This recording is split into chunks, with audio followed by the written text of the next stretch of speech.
Bueno, llegamos a la parte en la que podemos explicar qué es lo que sucede cuando tenemos disfunciones de ATM. Articulación temporo, o sea, del hueso temporal, ¿sí?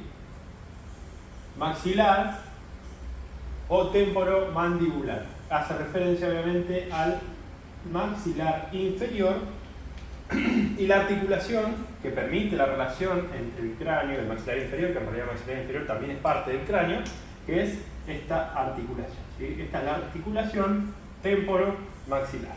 Y lo que van a tener cuando aparezcan disfunciones en esa articulación, ¿qué serían disfunciones? Bueno, si tenemos en una vista posterior, voy a dibujar en punteado el pasaje por delante del cuello, ¿sí? Por delante de las cervicales, acá estamos viendo una vista posterior, ¿sí? Entonces, la disfunción, ¿qué sería?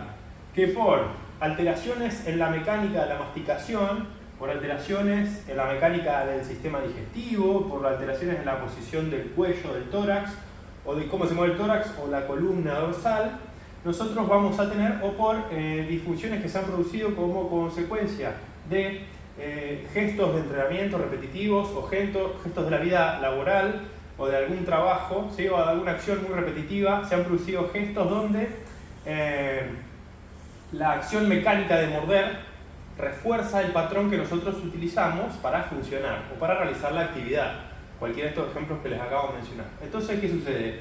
Si yo no uso siempre un brazo igual que el otro, algunos son diestros, algunos son zurdos, tenemos tendencia a usar más de un lado que del otro. Y si yo tengo el hábito de hacer fuerza, de hacer un gesto muy repetitivo, de sostener una posición de trabajo habitual, o sea, que uso todos los días, puede ser, en algunos casos, recuerden, asociado a alteraciones de la mecánica digestiva, alguna función digestiva, cirugías, traumatismos o tendencias posturales de la columna, puede ser que una de estas dos lados del maxilar empiece a estar levemente más adelante o más hacia atrás, o si vemos en una vista posterior, lateralizado hacia un lado, por ejemplo. Entonces, si tenemos una vista frontal del sujeto, lo que vamos a ver es que al abrir y cerrar la boca, el maxilar tiene un movimiento oblicuo o lateral, o incluso abren, hace clac, salta, como que se descoloca y vuelve a su posición.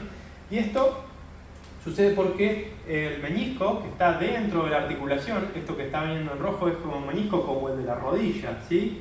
Tiene esa forma muy similar, que lo que hace es permitir la coaptación de esa articulación sin que se produzca un desgaste excesivo. Bueno, a veces por bruxismos prolongados o excesivos, o por simplemente la tensión que producimos al manejar o trabajar por el estrés, se produce que hay más presión de un lado que del otro. Entonces, si tenemos tendencias a lateralidades, que eso se evalúa en la consulta kinésica, ¿sí? O lo evalúa el odontólogo especialista en ATM, ¿okay? Y vemos que hay una disfunción en la mecánica, lo que se hace es trabajar sobre los músculos del cráneo, del cuello, maxilares internos, externos, sobre el tórax, sobre las vísceras, para tratar de soltar esa mecánica que quedó alterada. Difícilmente el paciente pueda manipularse a sí mismo o realizar algún ejercicio que corrija ese problema, pero sí se pueden realizar ejercicios donde practico movimientos de desplazamiento anterior, posterior, ¿sí? Laterales, a un lado, al otro, a un lado, al otro. Lo que hago con eso de movilizar mi maxilar es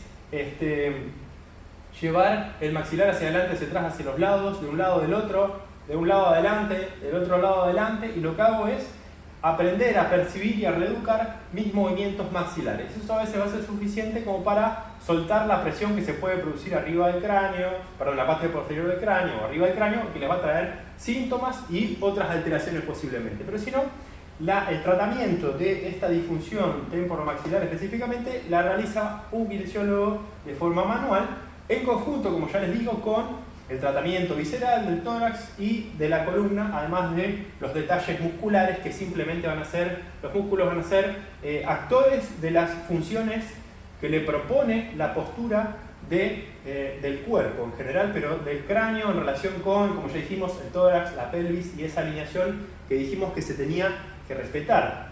Entonces, La problemática de esto, si ustedes lo perciben o lo tienen o sienten que pueden tener alguna disfunción en la cantidad y calidad de movimiento de estas articulaciones, suelen tener dolores de cabeza, suelen tener dolores cervicales en la parte alta. Sucede cuando tenemos una tendencia a la inclinación o anteriorizado de un lado respecto al otro y esa mecánica se repite a lo largo del día porque funciona 24/7, vamos a tener que estos músculos temporales, ¿sí? Y todos los de la masticación que están adentro, que básicamente tienen esta dirección y me ayudan a abrir, cerrar, masticar, llevar adelante, atrás, empiezan a reclutar, como ya le dije, posiciones variantes, o sea, que no van a variar, siempre la misma posición de tendencia de inclinación o antepulsión, o sea, extensión alta o extensión larga, ¿sí? O rectificación de la columna cervical.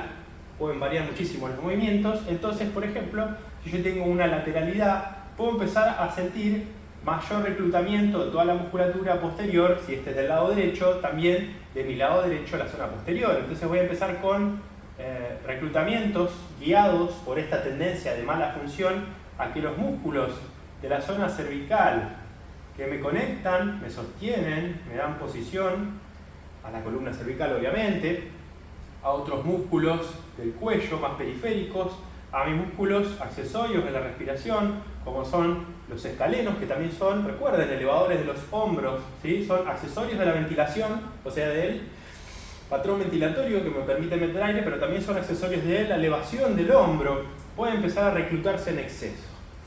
Y estas alteraciones en la mecánica temporomaxilar me van a llevar a la persona a desarrollar entonces dolores cervicales, cambios de posición a las cervicales, cambios de alineación en la curvatura cervical, que como ya dijimos van a arrastrar hacia abajo otras tendencias de cambios de posición. Van a tener relación con, fíjense que los trapecios se insertan en la base del occipital y tienen esta dirección, con las funciones posibles de los trapecios, las contracturas de los trapecios, ¿sí? Entonces, teniendo en cuenta los posibles cambios de posición que puede sufrir el cuerpo a partir de estas alteraciones de la posición y la calidad y la cantidad de movimiento en el cráneo, la zona cervical, en la articulación temporomaxilar, van a traer cambios en el tórax o en la mecánica del hombro. Entendamos que simplemente las lesiones de los hombros pueden derivar de estas alteraciones, los dolores cervicales, las retracciones musculares, la incapacidad de sostener la posición de las escápulas o de movilizar el tórax para tomar cierta técnica o cierta posición que me permita ejecutar una técnica, va a estar modificada no solamente de la zona que nosotros percibimos afectada, sino también desde arriba o desde abajo. Siempre recordamos que la posición del cráneo, el tórax y la pelvis tiene que guardar cierta relación y capacidad y calidad de movimiento para poder permitirnos funcionar y tomar posturas que nos permitan hacer ejercicios o salir de las posturas viciosas de la vida diaria que nos van a dar síntomas.